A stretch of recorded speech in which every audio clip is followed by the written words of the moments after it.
So thank you everybody for joining. I'm Nikki Burnett. If you don't know me, my practice is Taste Life Nutrition, and we are going to talk a little bit about some digestive challenges, specifically heartburn, acid reflux, GERD, these things that people deal with all the time. I see it in practice all the time.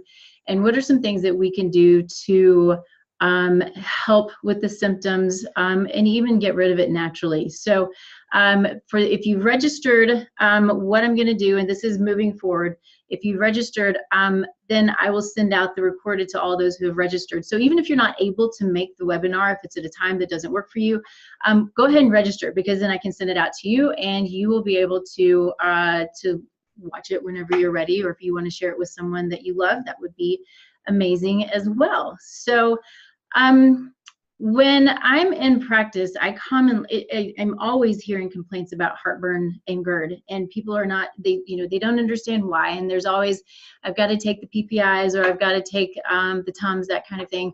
And we want to work on ways of dealing with this stuff naturally, because these are not the best ways to work with something that's going on in the body. There's always something deeper going on. And that's, what I do in practice is I always want to try to understand what is creating the symptom, because there's something else going on.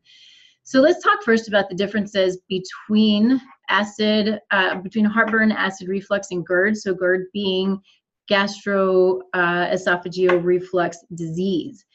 So heartburn essentially is it's a symptom of acid reflux, and then GERD is chronic acid reflux. So it's happening more than 2 times a week, and so then they call it then becomes a disease because it's chronic, right? Oops, there we go. All right. So what is acid reflux and GERD? Essentially it's the acid that is moving up through the esophagus, and it burns, and it can become chronic if it's happening regularly. And it's showing that, the data shows that there's 4 to 10% of the adults who experience symptoms of acid reflux on a daily basis. I mean, how miserable is that? And so then it's also showing that 30% of adults experience the symptoms weekly.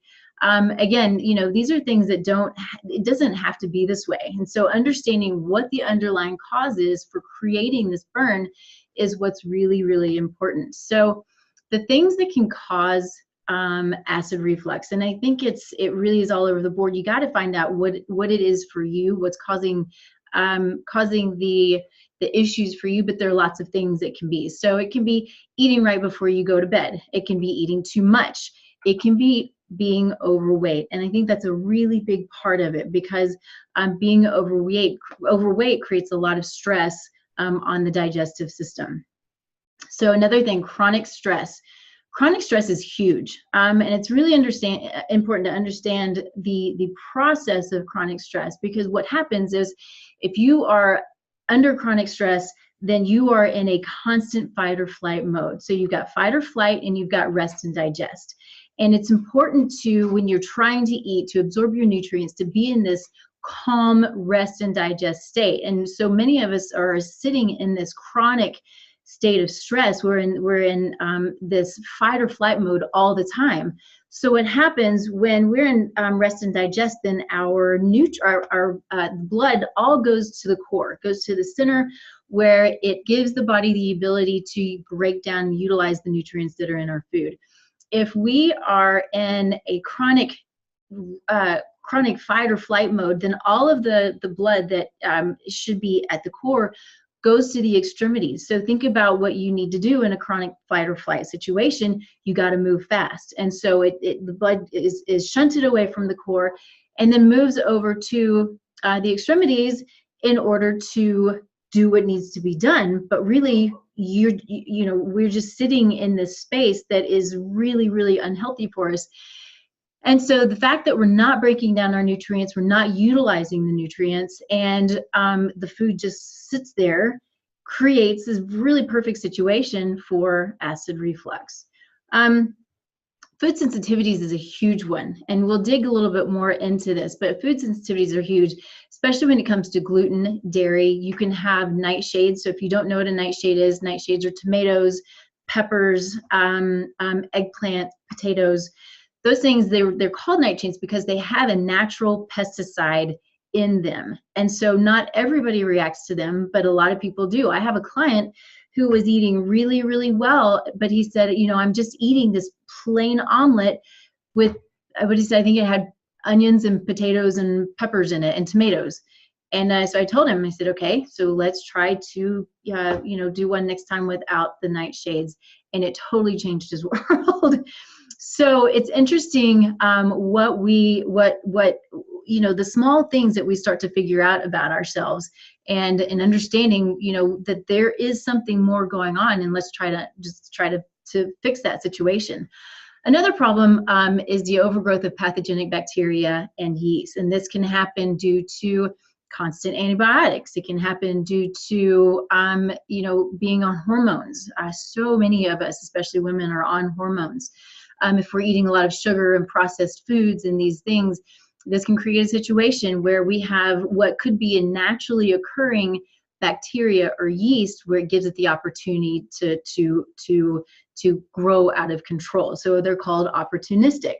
And so they become out of control, and that can lead to all kinds of GI distress and pain, but that also includes acid reflux and heartburn. Let's see. Okay. And so the next question is, do I have symptoms, and what are the symptoms? You know, we all look at heartburn as, well, just that, you know, we have this burning, uncomfortable sensation in our chest and around our heart, but there are lots of other symptoms of acid reflux and GERD. And it could be chest pain. You know, people have actually gone to the emergency department due to chest pain, which was acid reflux, but they thought maybe they were having a heart attack. So that's a scary situation.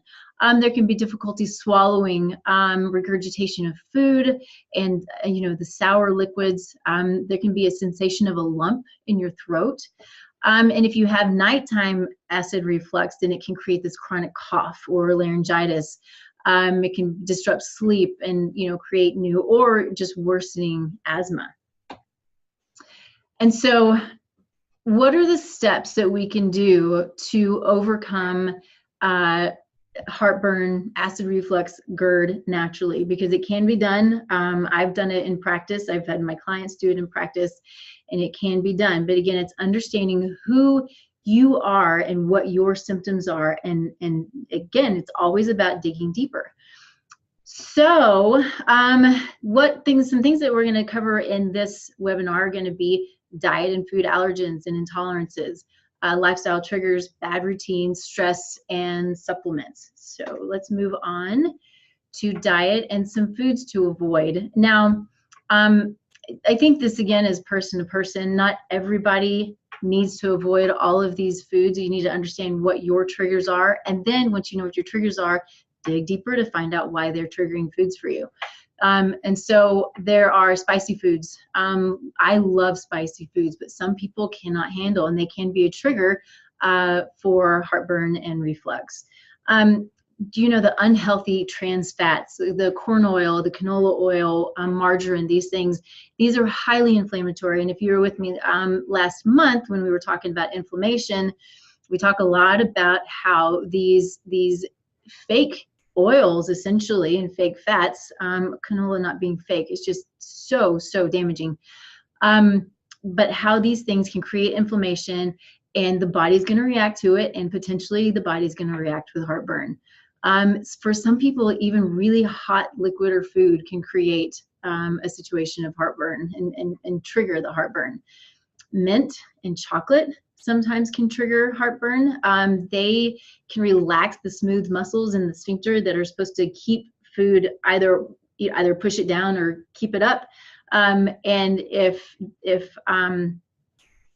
so eating the mint or the chocolate has the potential of creating a situation where there is some heartburn. And then again, knowing your own trigger foods, you know, there's so many different situations. I think gluten is a huge one. Gluten is a huge one. Dairy is a really big one. And I think it's really important. I have my clients do this, but to keep a food journal, you know, and not just what you've eaten, but how you feel physically, mentally, emotionally. You know, this can help you not with just figuring out what your triggers for heartburn are, but if you have a runny nose after something, or if you feel bad, if you start to feel depressed, there are lots of things, again, going back to gluten, that has the ability not only just to affect us in our gut, but it can affect us mentally and emotionally. So if you have a sandwich or some pizza and you're depressed later on, you know, it could be the gluten. It also could be the dairy. So, you know, keep those things in mind. It's a little bit consuming. It can be, but it can be really, really helpful if there's some things that you're trying to figure out. Okay, so gluten and acid reflux. It's really it's important to understand what gluten is, what it's in, and how to avoid it if it's something that you decide you should do. So gluten comes from wheat, barley, rye, and wheat here in the United States has been hybridized to such an extent that the gluten content is so high, plus it's full of herbicides and pesticides, that it really is it's kind of, here in the United States, kind of a nasty little food. It can trigger all kinds of problems, inflammation, leaky gut, autoimmune disease, you name it. It can be a problem. So I do genetic testing on people, and I can see if they have gluten sensitivities or the potential for gluten sensitivities. And one time, only one time, have I seen that there was someone that didn't have sensitivities to gluten.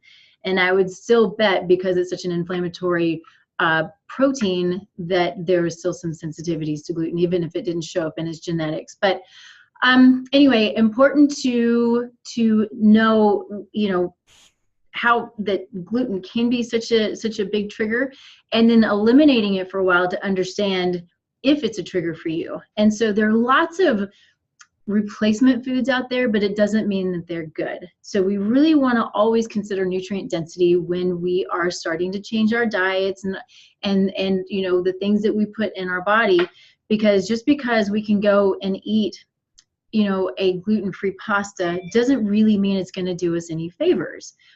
So really we want to fill our plates with vegetables, lots and lots of vegetables, and then think about the healthy meats and the healthy fats, and maybe a little bit of fruit and that kind of thing. So just because it says gluten-free doesn't mean that it's healthy. All right. Okay. So there are a couple of ways if you're trying to jump into a gluten-free way of life, or at least give it a try to see if it's something that would be beneficial for you. And I would jump out there and say that it's probably beneficial for most everybody. But a couple of them, we've got the paleo diet. We've also got the Whole30. Paleo, I think there's a really serious misconception about the paleo diet, because there are a lot of people that believe, well, if I'm eating a lot of fat and a lot of meat, then I'm eating paleo, and that's the way that it, you know, should be, when really it's about the source of the food. Yes, it's gluten-free. Yes, it's grain-free.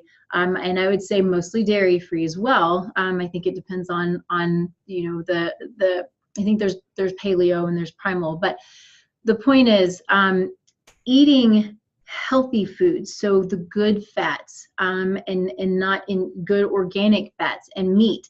It's not a high meat way of life. It's a moderate amount of meat. You know, it depends on your genetics as to how much meat you actually need or how much fat you actually need. You might be a higher carbohydrate like I am. But my carbohydrates are vegetables, lots of vegetables, healthy fats, and healthy meats. And so the meat, again, if we're going back to a paleo or primal diet, it is a meat that is pasture raised. It's 100% grass fed. Same with the chickens, same with the pork. They are healthy animals raised the way that they should naturally be raised, and not given foods that they are not naturally supposed to eat. Like cows are not supposed to eat grains and corn. It just makes them fat and it makes them unhealthy. Not something that we want to put into our bodies. So when we think paleo, we're thinking healthy meat, healthy fat, lots and lots of vegetables. Then there's the Whole30 that has really taken hold. And, you know, I have not done it myself. I like it. I know it's really restrictive, but sometimes that's what we need when we're first starting to understand what we need for our bodies. It's essentially a 30-day elimination diet. It takes out most things that are going to create a problem. And you start to understand, you know, you can bring those foods back in slowly, really slowly, just to understand what foods you react to. But both are really a great way of getting started, of trying to go gluten-free or gluten-free and dairy-free, as many need to do, or finding out if maybe nightshades are a problem for you. So there are lots of great things that can come out of doing diets like this. All right, and so starting the day right, let's talk a little bit about breakfast. So breakfast recipes, these are great because they are all, I think they're mostly grain-free. You've got great frittatas. You know, all of these come from Mark's Daily Apple. And I think he's got some really great paleo type of recipes that you can go to. Another one of my favorites is going to be Wellness Mama, wellnessmama.com. She's really great at what she does. She's super smart. So easy, good breakfast recipes. Just go to Mark's Daily Apple and you can look these up. And then we can go into lunch. And these are some great lunch recipes. All are really simple. You know, most of these I believe are dairy free, which is great. If they have any milk in them, it's going to be coconut milk. So again, all from Mark's Daily Apple. You can just go to Mark's Daily Apple. And if you have registered for this webinar, then I'll send this to you and you can have all of these recipes there as well. All right, so then we move into dinner. So these are some great recipes. I will say there is the first one, the one with cream. It does have heavy cream. So the heavy cream, if you're going to do cream, you want it to be raw, which means you have to get a raw milk share. That's going to be the best thing to do. I'm just not a fan of regular dairy at all. So I think that it's inflammatory. I think it's a dead food unless it's raw. And even some people can't do raw either. So my preference on this one is to do coconut milk. So coconut milk is amazing. It can be sweet or it can be savory, and it'll be perfect in a recipe like this. And then, of course, dessert. You know, sugar is sugar no matter what. And we need to keep that in mind. You know, just because these are healthy desserts doesn't mean that we should eat them on a regular basis. So we want to avoid sugar for the most part. Keep it in fruit if you can, but we're also coming up on the holidays. We've got Thanksgiving, we've got Christmas, and I'm going to tell you that I have a book of paleo dessert recipes because there are a couple of things that I would like to make that are going to be healthier than your typical pumpkin pie or apple pie.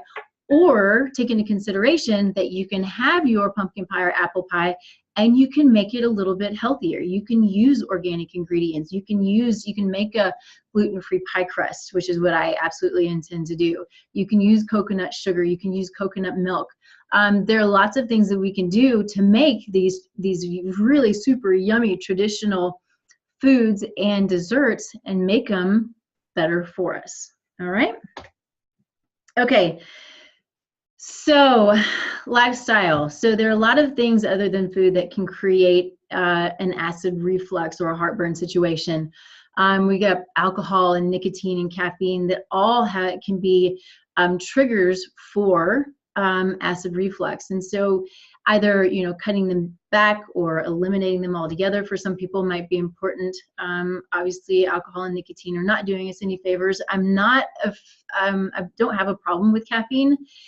Unless one of my clients has a problem with caffeine. So if you depend on caffeine or if it is creating heartburn, let's understand what's going on, what's underlying, and then, you know, hopefully we can bring the caffeine, the coffee in later again if we need to. Okay. All right. So we hit on stress a little bit earlier, and so I want to hit on it again just briefly because knowing this fight or flight, or recognizing in yourself if you're in fight or flight or if you're in rest or digest. And it really too is about mindful eating. So mindful eating, for one, is really important to, when you have your food, it's sitting in front of you, you smell it, you can pray over it or meditate, whatever works for you, and bring calm to your body. Don't work, don't watch TV. Just really focus on the food that you're eating. And so that brings your body back into a place of rest and digest. So all of that blood can go to the core and gives you the ability to digest your food and utilize your nutrients. So that's the biggest thing. If you're not breaking down your food, you're not utilizing your nutrients, it leads to all kinds of chronic conditions that really are very, very avoidable. And so if you, doing some yoga, I think is a great thing, because it's strengthening, it's stretching, it also is mindful and can be meditative. So you're kind of getting all in one with yoga. But doing some deep breathing exercises, some stress management, some meditation. I tell my clients to meditate, when they're first starting, 5 minutes in the morning and 5 minutes in the evening. And this can really, truly change the biochemistry of your body and allow you to change that fight or flight mode. Okay, so I have some deep breathing exercises here for you.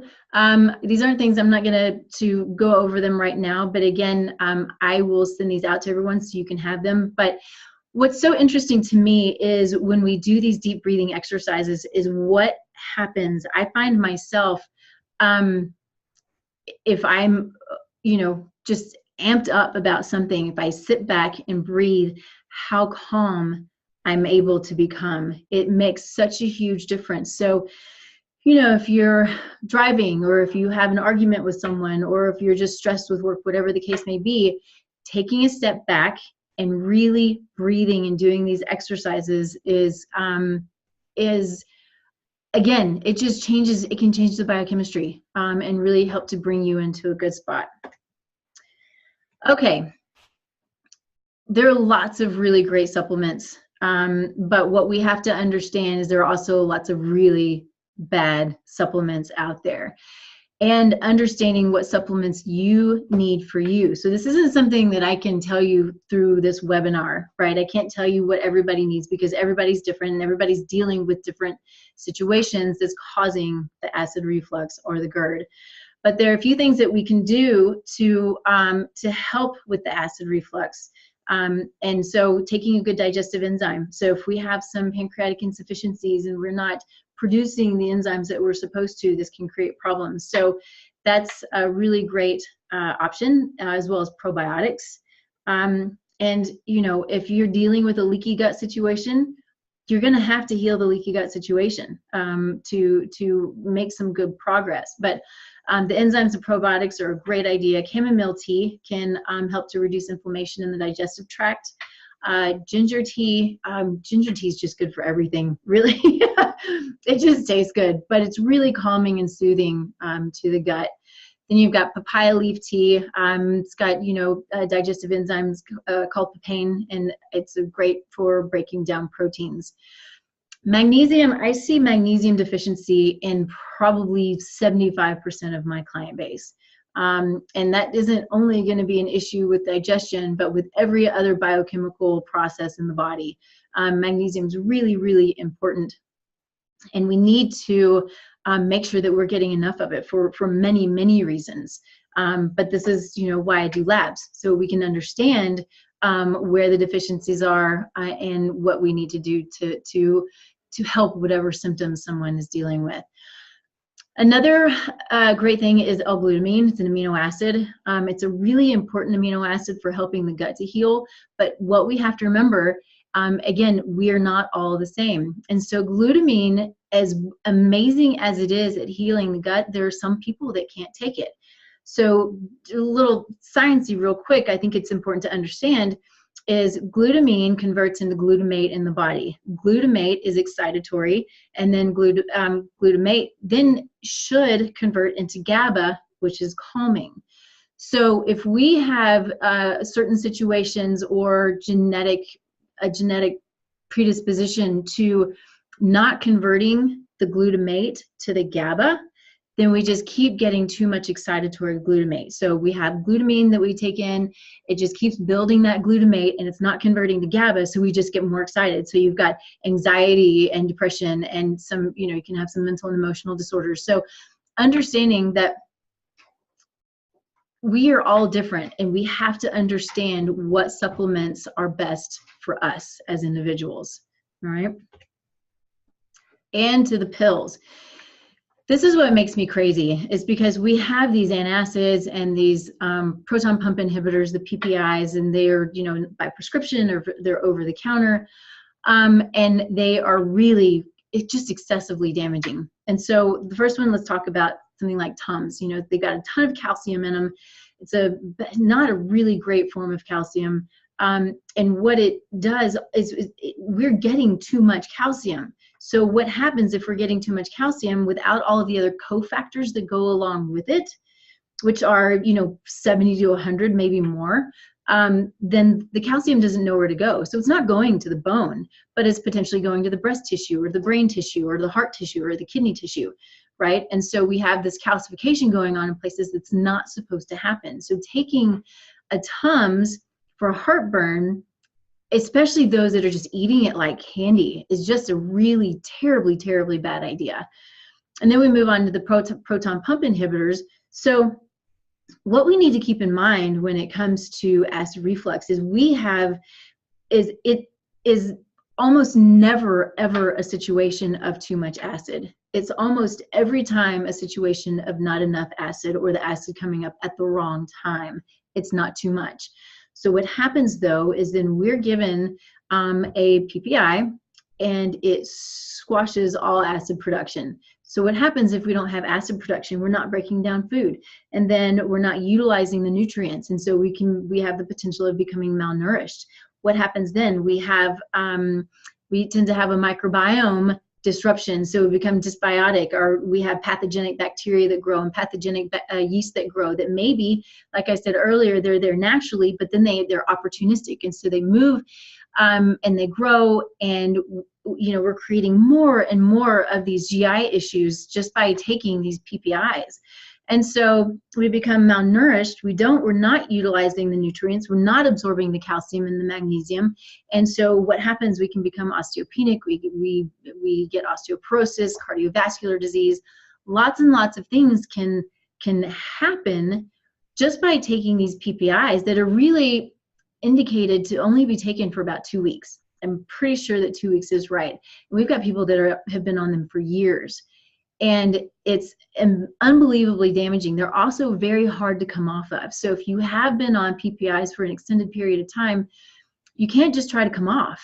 And people will blame it on, the heartburn's just worse and worse and worse in the food that they're eating, when really it's because they've been on the PPI for so long, their body doesn't know what to do without it. And so it's a slow, methodical process of healing and bringing and coming off of the PPI at the same time, and it takes time. So don't try it because it can be really miserable.